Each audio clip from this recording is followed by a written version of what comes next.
Welcome to the Punting is Winning podcast. Just two fans talking all things Hawkeyes. Here are your hosts, JD and Keith.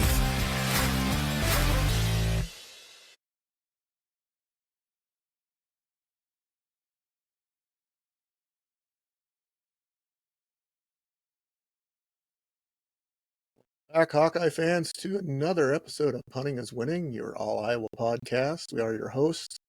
I'm Keith. He's JD. They are welcome back from the 4th of July celebration, 4th of July weekend. Always a good time. 4th of July is always a good time to get out and get with friends, get with family, have a cookout, whatever, enjoy your fireworks displays. We had quite an interesting fireworks display in our neighborhood. Yeah, you were telling me about this. But last week we were talking on the podcast about you go down to friends every year for the last 36 years or so, and how was that? Did that? I'm sure it never fails to be good for you. It gets smaller every year. This year it was just basically there was about a dozen of us there, all people that are normally there, guys that I see all the time. But we sat and watched the Ozzy Osbourne Black Sabbath farewell concert live stream. That was pretty good. Yeah, I don't know. I didn't leave there until about 3 o'clock in the morning. So so you did stay most of the night then. Yeah, but it rained on us. Didn't get to do a lot of the traditional stuff that we would normally do. We usually sit outside a lot and sit around the fire pit and make s'mores, roast hot dogs, whatever, late in the evening, and then listen to some music throughout the night. And we used to play ping pong, have ping pong tournaments, but I think now that we're kind of calming down as far as the number of people that are there, and some of us are getting a little too old for that anyway, can't move around as easy. But yeah, other than that, it was a good time. Always a good time. So what did you do on Friday, then, the actual holiday? Friday, we actually went to a friend of ours in Ankeny, had a pool party, barbecue. There's about, 50 people there. No.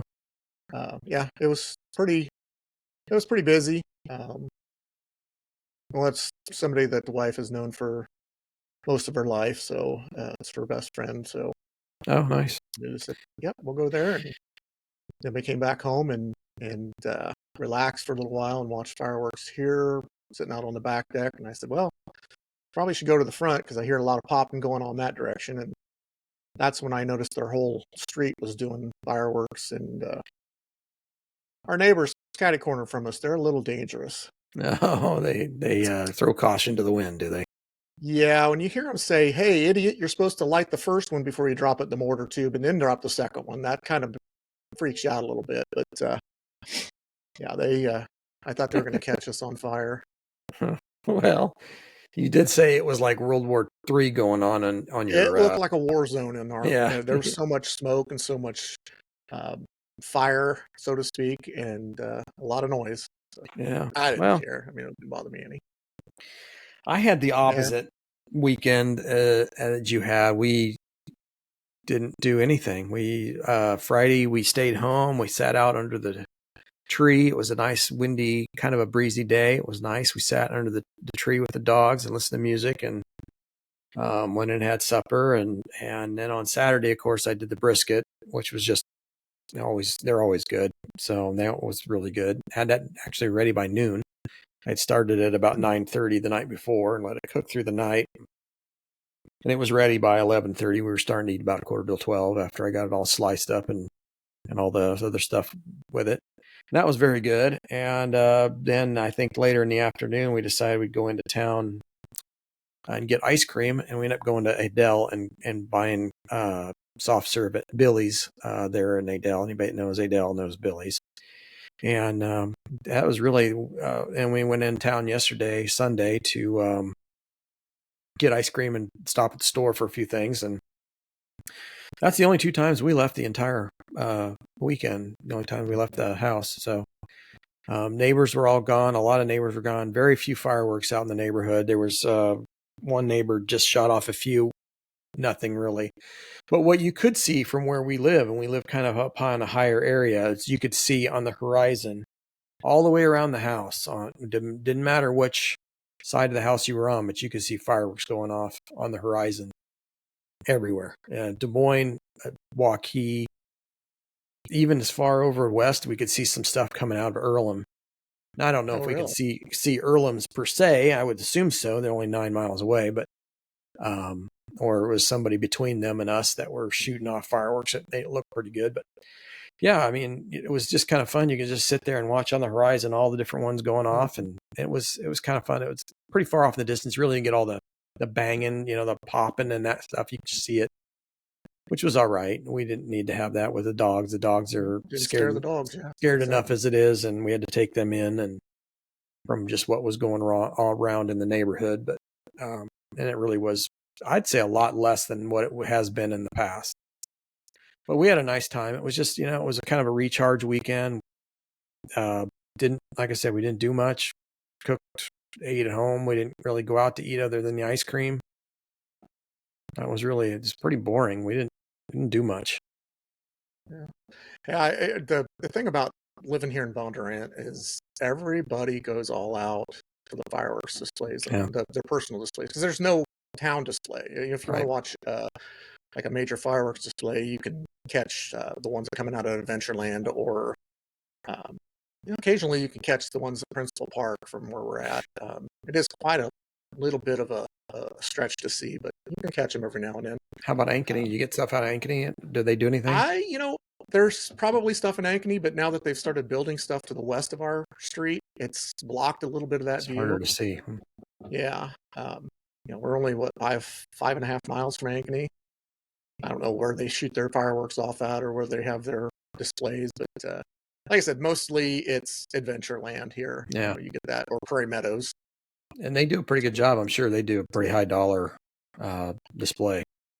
Yeah, I think they did them on Saturday this year, so we missed those. Maybe I don't, because I didn't see anything Friday night over there. But we didn't have to have them Friday night. We had them all around this town. Yeah. You didn't need. You had your own personal ones that the other people were paying for. Yeah. Yes. Well, that's good. We did have a question of the week last week. We just asked people basically what they did on the 4th. What was their traditions for the 4th of July? We did get some answers. Kelvin responded with, when he was a kid, I think younger, they would go out and they would milk the cows. And then when they were done milking the cows, then they were able to go as a family to the local town and watch fireworks locally. And then the other one that came in was from Dean, who has their podcast, Talking Iowa Sports. He said that he tends to go down to his daughter, who lives down the street. And then they grill out and watch fireworks after that. So it was, a lot of people, I'm sure that's probably the American tradition, is do some grilling, watch fireworks, and just take life easy, have a couple of libations, and, enjoy yourself. And hopefully they do it responsibly. Nobody loses any fingers and nobody gets DUIs and that kind of thing. So just be safe. That's all you needed to do, was to be safe. Yeah, that's right. I see the old meme that said 4th of July and it showed Apollo Creed, and then on the 5th of July it showed Chubbs with half his hand gone. So, yeah, I saw that. That's good. Funny. Yeah, very good. Anyway, so we have a question of the week this week. It's leading into our football season this year. Football season, as we all know, is coming up soon. They'll have media days at the end of July, which is only a few weeks away. It's coming up quick, guys. And I thought, well, here's a question. With Mark Gronowski coming over from, was it South Dakota State or South Dakota? South Dakota State. Okay, South Dakota State. Being the projected starter, I think everybody's kind of expecting this. I want to know if you could tell me how he's going to do this season. And in respects of that question, I want to know how many yards he's going to throw for this season, what his completion percentage is going to be, how many TDs he's going to throw, and also how many interceptions. If you could put all that down, basically how you feel like if and I'm just going to throw these out. This is not how I feel. This is not anything that I haven't really thought too much about the answer I will give next week. But like, let's say he throws for 2,300 yards. He has a 60% completion percentage, and he's got 13 TDs and 5 interceptions. Just those are just random numbers I just brought up. So I'm gonna go out on a limb and actually answer that question from my perspective before next week. Okay. My thoughts since he signed, since spring training or whatever, we've talked a little bit about this. I'm thinking 2,800 yards, 66% completion percentage, and 18 TDs, 5 interceptions. I would take that in a heartbeat. Well, those numbers would tend to gravitate me toward their like an 8-4 or 9-3 season. Those kind of numbers. I think that's going to be a tall order. I hope that happens. Believe me, I hope it's even better than that. But typically, when Iowa is overlooked and they have a hard nail, it's like, oh, they're not going to do so well. That's when they do well. Yeah. And when they have the high expectations on them, that's when they tend to flop.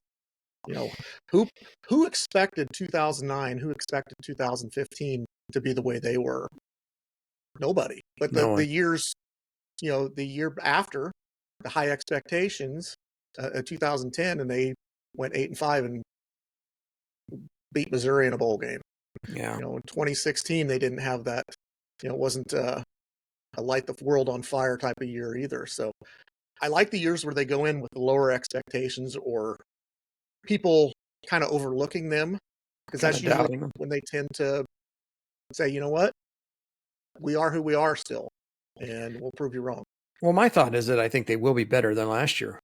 Problem is they've got a much stronger schedule this year than they've had in the past. Well, the thing of it is they have a stronger schedule on paper. We don't know until these teams have played whether they've, Iowa's developmental could be way better than some guys' 5 stars. I don't know. Is that the realistic thing? Probably not. Do I think that Iowa's developmental portion of their program is better than the talent that Penn State's pulling in or Oregon? Probably not. But Oregon's breaking in a brand new quarterback that we've never seen, that they haven't even seen. They lost some wide receivers. They lost some guys that, they're replacing them, but they don't really hit the transfer portal as much as some other teams do. They get a lot more of the high school kids that are top talent. Sometimes that has to develop a little bit too.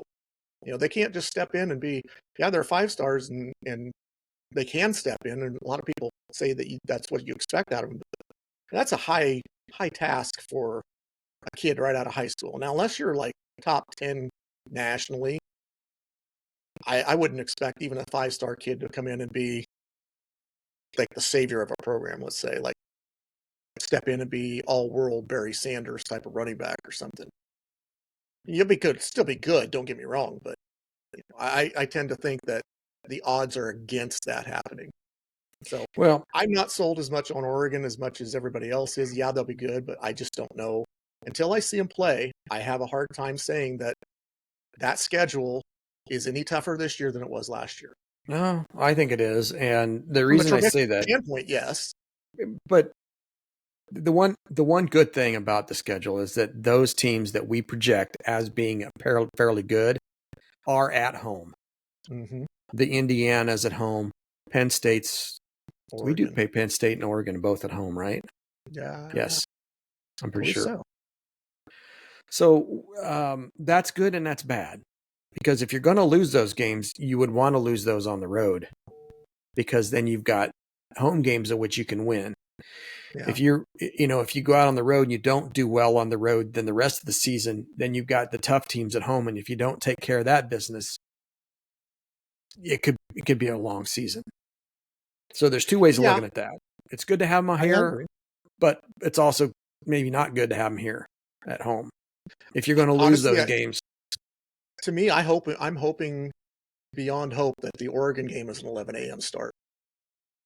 So, okay, let's talk about this real quick. So if you've got Indiana at home, you've got Oregon at home, and you've got Penn State at home, what do you think Iowa's record will be out of those 3 games? 2-1. You think 2-1?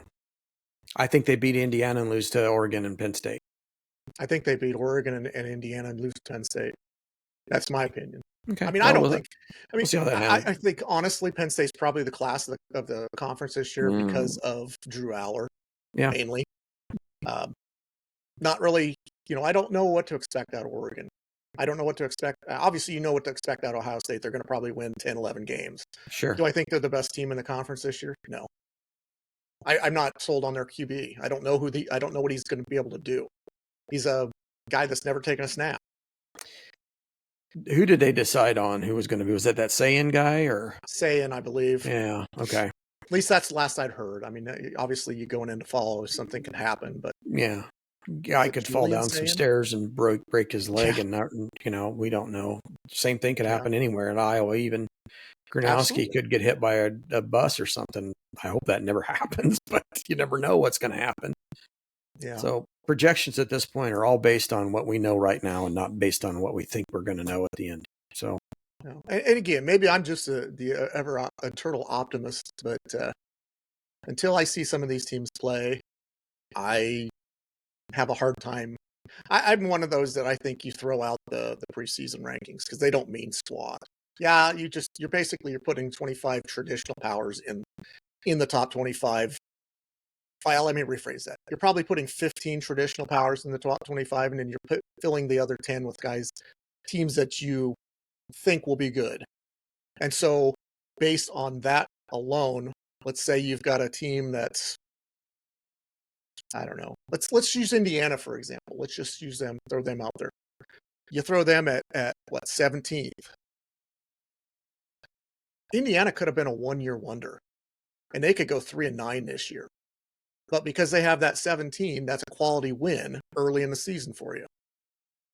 Is it really a quality win if they go 3-9 though? No.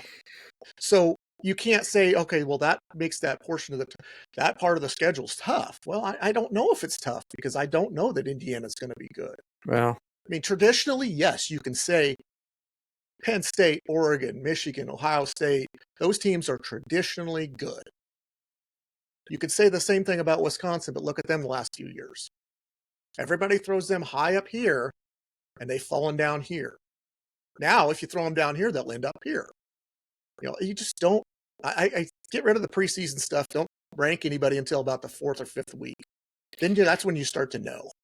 Though typically the writers and the coaches and the people that do the publications typically do have an idea of what is coming back more than like you and I would have. Like, I won't know what Oregon has coming back as far as their offense and defensive starters and that. I haven't done that yet. I don't know. I know Penn State's got their quarterback who's supposed to be all world, and he's coming back, and he is pretty good. So they're just basically taking what previous performance, basing on of what year, yes, basing previous performance on, and then projecting it forward, and that's all they're doing. And I can't deny that that's a good way of doing it, because that is. But there are so many variables that we haven't that cannot be overcome or spoken for. Things that injuries, kids that don't want to do the work at school and get kicked because they can't do the work. Kids that were undervalued that are actually studs playing for other teams. There's a lot of variables in this. You don't expect. Yeah. Anyway. So, speaking of still staying with football, I did see that Iowa got a recent recruit, young man out of Northeast Omaha, name of Darian Jones. He's a cornerback. I believe he's a 3-star. Mm-hmm. I don't know a lot more about him. I kind of don't like to talk about players before they actually throw on the uniform too much. I will do that again pretty soon, but there's a reason behind that. But glad to have him aboard. If he's supposed to be really good on special teams as well, as far as punt returns, kick returns, that kind of thing. So he might be the first thing he might get to do is replace our kick returner. Actually, I And think that's probably going to be the kid the wide receiver that committed from Iowa Western that went to Iowa City, Regina. I don't remember his name. Just well, transferred. they can fight it out. I think that's where they're projecting him. I think he's going to be that guy that might be the heir apparent. May the best man win. Yeah, That's all I'm saying. I think it should be, give Brevendal a shot. Yeah, it should all be a competition. Nobody should be just thrown into a position without having other people given the opportunity to win that position. So, and I don't think that Iowa does that. I think they look at everybody and decide who the better player is. Yeah. And like you said, he's out of Omaha, so getting a kid out of Nebraska's backyard to go to Iowa is always a win. I'm not even sure if Nebraska even offered him. I think he was offered by Nebraska and they? offered by Iowa State both. Okay. But I think didn't I see that is he a legacy recruit? I'm not sure about that. He's got a brother of Dallas Jones. Okay, could be. But I don't remember him. So I'm not sure. It could be his dad. I don't know. I from way back in the day. I don't know. I thought I heard somebody say he was a legacy recruit, so it makes it a little bit easier. But still, you're still going into Nebraska and pulling a kid that Nebraska's offering. That's a good thing. It's keeping them away from the bad guys. Mm-hmm. Yeah. Keep them out of the black shirts. Yeah. I guess the other big news this week for Iowa is the basketball transfer, or not transfer, but recruit that Iowa was able to get, and that is pretty big get for Iowa, and very exciting news for the program. And Ben McCollum, to get this guy is big kudos to him. So let's talk about 60 player. Let's talk about Trey Thompson, the latest recruit. He is a 6'8" forward out of Tennessee. He did reclassify. He would have actually been going into his senior year in high school this coming fall. He reclassified. He apparently had all the credits and everything needed to graduate. He's got some summer classes he has to take. Okay, so he's working on doing that for the reclassification. He's projected to go ahead and pass all that. He's got a 3.95 GPA. I'm sure that's not going to be an issue for him. Yeah. So he's a fairly intelligent individual. He's going to be entering for the 25-26 season, as we said, this fall. He had some big offers, a lot of big offers. Purdue, Indiana, Kansas, UConn, Tennessee, Vanderbilt, Clemson, Alabama. Yeah. Pretty serious competition right there, and he chose Iowa over those blue bloods in basketball. So we're excited to have him. That's going to give us a lot of opportunity to mess with the lineup this year. Backing up just a minute. Sure. Choosing Iowa over those schools, considering the fact that Iowa kind of jumped in a little late with him too. They really made a big impression on him over the last month. I think it came down to fit, and I think he really fit McCollum's system, and I think that's he saw it. I think he also looked at it and said, there's a really, really good shot at early playing time. Maybe a little more of a shot there than it would be at a Kansas or a Purdue, where I probably would sit my first year and wouldn't need to reclassify. Well, that's certainly why, I suppose he picked Iowa, because if he reclassified, he saw playing time right away, as opposed to let's stay in school and finish our high school career and then go to, because it kind of puts him at a year behind, so to speak. But I heard something about possible prep school too this year instead of senior year, because he had the credits, I think, to graduate, but I think he had a couple of classes that he didn't have that would have made him college eligible. Well, there's a lot of kids that do that. They do the prep school. They do, they're the Murray boys did it. Yep. So there's a lot to be said for that option going forward too. Well, let me ask you this: how does his presence on the team and his recruiting process and getting him, how does that affect Iowa's recruiting process going forward? I think it opens up the door. I think it opens up a huge door. Yeah, I think kids are going to look at it and say, well, especially if this kid comes in and he's as good as we think he could be. Kids are, and the team is better than expected, maybe. Right. I think that really will open up some people's eyes to give Iowa a chance. And I think that was, we talked about, don't get me wrong, I liked Fran. Fran was a good guy. We had some Fran fatigue at the end. I think that his recruiting wasn't near as good as it could have been, because I think he kind of had that coaching staff of, I call it the kind of the good old boys network of, here's my buddies, you guys that I'm really comfortable with, which you want to have, but they weren't as dynamic of recruiters as they could have been. And I think that's where McCollum has the advantage, is he went out and he got guys that are aggressive recruiters, yes, charismatic recruiters, mm-hmm. and can really relate to these kids because they're younger. I think they credited Luke Barnwell for the most part on this recruit. So, I'm sure it was a team effort as far as the coaches go, as far as, everybody getting involved and with his visit and that kind of thing. But he was kind of the main guy to bring him in and really sell him on the program to get that official visit. So, that's, to me, recruiting is the basis for how you work your program. If you can't recruit, your program's doomed. If you're good recruiting, if you have a really good base of recruiters that on your coaching staff, you're going to have a lot of success and for a long time. But you've still got to be able to go out and do that, and that's not easy these days. Well, and on top of that, if you've got good recruiters, but they're also good coaches. Yeah. They're you can have a great recruiter, but if you've got a poor coaching staff, it doesn't matter how good you recruit. You got 5 individuals trying to play 5 different styles of game if you don't have a good coach. And I think that's exactly what we have here is a good coach and good recruiters. Yeah. It's good to have both, but if I was faced with the task of saying, well, we've got one guy that can recruit like nobody's business. I mean, that guy can get kids in here from all over, all like top 100 recruits in here for official visits. But maybe he's a little weak with the coaching. I think I could find a spot for him somewhere.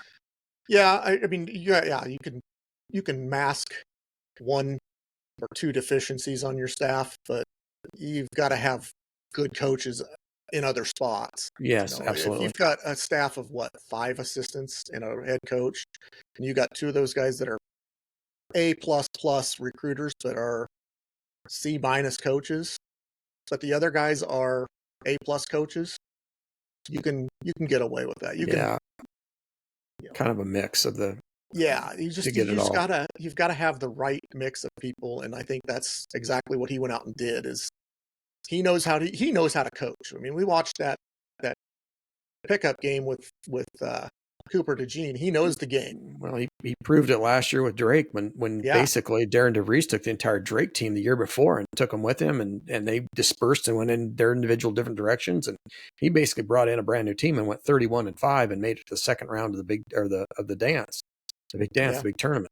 So it's obvious he can coach, and I'm really excited to get basketball going and just see what he can do with what he's got here at Iowa, and just sit back I don't know what to expect, though. That's the thing. Where do you set your expectations with this team? Are you quietly optimistic?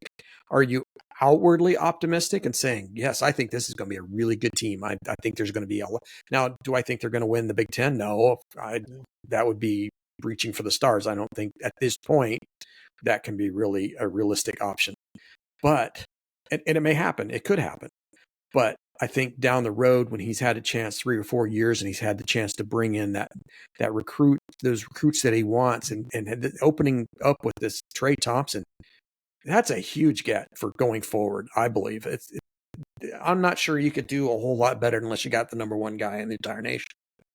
And I wouldn't be surprised what they don't have an offer out for him too. And that's something we didn't see before. I mean, Fran McCaffrey would look at that kid and say, he's not going to Iowa. He'd know right off. He's not even going to offer him. What difference does it make? Throw him an offer. If he says no, then you're no more different than you were before. Yeah. That's he my says thing. Yes. Hey, And if he says, Yeah, yes, I want to come for an official visit, then you throw out the red carpet. yeah. You're talking about expectations. To me, I'm thinking 18 to 22 wins is a very successful year this year, in my opinion. Anything above 22 wins that's golden. I think you set the bottom at probably 15 wins, and anything below 15, you probably say, yeah, okay, so it's a growing year. First year you'll give them some leeway, but you really have to kind of stop and think, okay, let's see what happens next year. Let's make sure we have that big jump next year.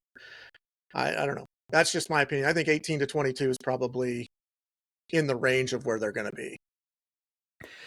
When we talk about this new recruit, Trey Thompson, do I expect, we talk about different lineups that we could use, and how his presence is going to affect the potential lineups and changes and different substitutions and that kind of thing. How he's probably going to be the 8th or 9th guy off the bench, or not off the bench, but 8th or 9th guy, coming in.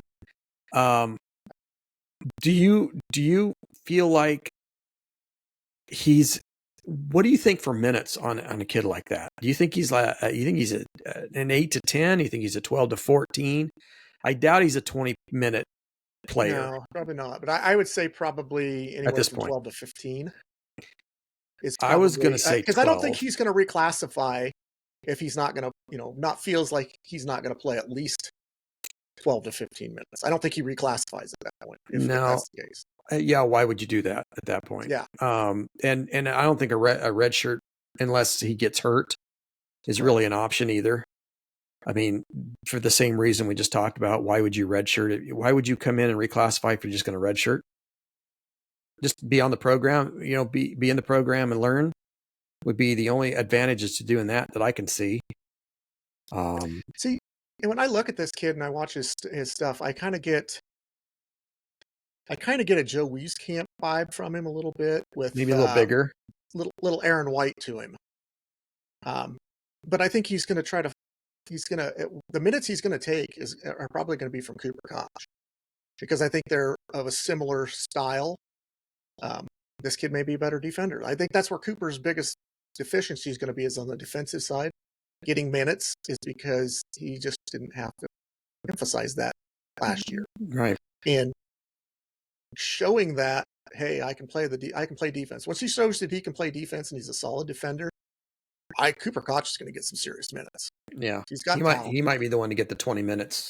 Yeah, but until then, I think he's going to be the one splitting time together with him, because I think they're both going to play the 3-4, possibly the 5 he throws in there once in a while, but I just don't see him playing 5. I think you're looking at Cam Maniau and probably Alvaro. Yeah, or those Trevin. are your two.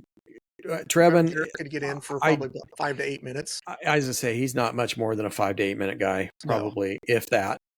There might be games that he won't maybe get a minute and a half, 2 minutes, but there might be games due to foul trouble that he gets 15. Yeah, well, it depends on how he progresses. I mean, if he actually becomes a force down there and he can rebound, he might earn minutes that way. Sometimes it's the little things that earn you minutes that aren't flashy, and that people don't look at him and like, oh, he didn't do anything. Well, he grabbed 6 boards in 4 minutes. That to me is 2 shots. And he blocked a shot, or 2 shots. That to me is important, that people just kind of overlook. They're called the hidden stats. Yeah, I'm excited. I'm excited for the team. I'm excited for the team going forward. This recruit really should not be undervalued. This is a huge recruit for Iowa. And I'm not just saying for playing this year and next year and the year after that. I'm talking about for recruiting going forward down the line, 26, 27, 28, getting those top 50 kids to at least look at Iowa where they weren't looking at Iowa before. That's the thing. Yeah, and it's the thing I'm thinking is, you don't have to have the top 20 kids but if you can get 3 or 4 of the top 70, that's a pretty and good develop class. them and develop them Yeah. into really good ball players. And I know that Ben McCollum's system will emphasize their skill level and what they're good at. And then he will work with them on things that they are lacking, and he will make them into a really good ball player. I have all confidence in the world that he is exactly what Iowa needed. I was a little less on board about him when they first hired him. I was kind of like, but the more I'm seeing from him, the more I see the class, the more I see what he's doing recruiting, is the more I'm thinking this might have been the best hire going forward of anybody. I will throw out one other thing. One other thing that I noticed this week, they're moving some of the students down close to the floor. 200 seats available, floor level, I think behind the basket. I'm not sure if it's if it's there or sidelines. I think it's behind the basket. I posed the question of, was 200 enough? Not right. Let's start. That's a good start, I guess. Yeah. Maybe those 200 come in there and be disruptive enough that, hey, let's add 200 to the other side too. Yeah. So now I got 400 seats that are floor level for the crazy people, because somebody called it out to me, and I said, I guess my thought is when I think students close to the floor, my mind goes to like the Izzone and the Cameron Crazies, the Orange Crush, and how disruptive those fans are being that close and being that loud. Yeah. That's where I question 200. Is that it? But it's 200 more than we had before. Yeah. So, yep. It's a start. No, you need to start making Carver Hawkeye into a more of an intimidating place to play. And right now it's not, or it hasn't been up to this point. And let's hope that we can turn that volume up as far as intimidation factor way up and make it one of the more difficult places for opposing teams to come in and play. No, and I think that's, a Ben McCollum's type of team is probably going to appeal more to younger people too. Yeah. And yeah. I think that Plus, start bringing in some more viewership, some more fandom. It's going to appeal to the older generation too when he plays defense. When his teams play a good, hard-nosed, get-in-your-face defense. I was just thinking of getting the knitting ladies out of the crowd and getting in some people that are actually interested in basketball. Some of them that were just there because I'm a big donor and I don't really care. Yeah. Let's give them a seat somewhere about midway up the court or up the stands, and then bring the people who really want to be there that are, I don't want to say obnoxious, but to a point, obnoxious. Energetic. We'll say energetic. Yes. Loud and boisterous. Let's put it that way. Kind of like the North End Zone. They really turn that into crazy. Yes. They're hard to play. Into that. Yes, absolutely. I'm all for that. So, absolutely. This is actually spurring some interest in me as far as, I haven't been to an Iowa basketball game for a few years, and I'm thinking this year maybe starting to look at maybe getting tickets to a game. And I wouldn't have done that with McCaffrey if he'd have been there this year. I would not have even thought about it. I definitely think this is, and these might be hard to get too. Yeah. Last game I went to was a couple years ago. Iowa played Rutgers. It was Pat McCaffrey was coming back from his sabbatical from mental health, and it was a moderate crowd, probably 7,000, 8,000 people. But they got loud. They could get loud. Yeah. And that's all I want is just make it to where when you're watching a game on TV, there's fans there. Mm-hmm. That's the problem with, and maybe that's part of that is because of the broadcast and how they turn down the parabolics so you don't pick up as much crowd noise. But I like that crowd noise. I like to hear that the crowd is into it, and it just kind of gives you that feeling of I feel like I'm there even though I'm not. Because weeknight games are not as easy to go to, especially when you're working 9 to 5 or 9 to 6 or whatever your shifts are, and you live 150 miles game away. In Iowa City you can't get to, right? Unless you live close, unless you want to take time off, and not everybody can do that, right? So. Yeah, the excitement level I feel like for Iowa fans should be pretty high at this point for basketball, and I'm not saying that they shouldn't be also excited for football, but they're just the new regime, the unexpected. We don't know what we're going to see, but we think we're going to see something good. And that's the excitement level that right now basketball has, where football is, a little less, although you have your crazy people for that too, but you know what you're going to get. You know what you're going to see Saturdays in the fall with Iowa, and you know what you're going to see. Yeah. I think for me, I just want it to be with football and basketball. I want it to be where people dread having to play Iowa. Yeah. Well, it's like, I theoretically, I have a better team, but I don't want to play them. They are not fun to play. They are tough. They're hard-nosed. They're gritty. They are the type of team that if you are not 100% focused, you are going to get beat. Yes. That's what I want out of all three teams, the women's team, the men's team, and the football team. Yeah, I want to win, obviously, but, I want other teams to be fearful of us and get back to that point where they just don't want to be there and don't want to play us. They're the last team that they want to see on their schedule. Yeah, we can shoot for the stars, and hopefully that we'll even get to that. I think this will be a year that all three sports will have good seasons. I think they'll have better than expected seasons. Yeah. So. Yeah, I'm also excited for the women's team. I think they're going to be good too. The younger players are especially the ones that were freshmen last year. You have a year in the system. They're going to be good. And Jan's got a year coaching. Yes. Now. So she's made decisions for the year, and she'll go back and learn from all those decisions. And yeah, I'm expecting. I'm not sure that Iowa's going to be, especially the women's team. I don't think they're going to be a 1 or 2 in the conference, but I think 3 or 4 or 5 would be expected. Top quarter, top third of the conference. I think you're going to have UCLA. That's going to always be tough with that. Lauren Betts, Juju. Although I would not expect her to be playing this year. When she hurt her knee late in last year, right during the tournament, she may take a full year. True. She might not be back till after March, fully healthy. True. So, I don't know what they've got behind her. I'd have to go back and look and see what they've brought in. But whoever it was, Iowa beat them. Yeah. But, I don't know what I'm doing here. Something happened. Hold on. I've lost my screen. Well, I still see you. Oh, well. Okay, well, we'll pretend like I can see you. Right now, I can't. Well, I think we're ready to wrap up anyway, aren't we? Yeah, we can wrap it up. Oh, there we are. We're back. Okay, I see it. I don't know. Yeah, I don't really have anything else that has come up on my radar in the last few days. So it's pretty slow summer.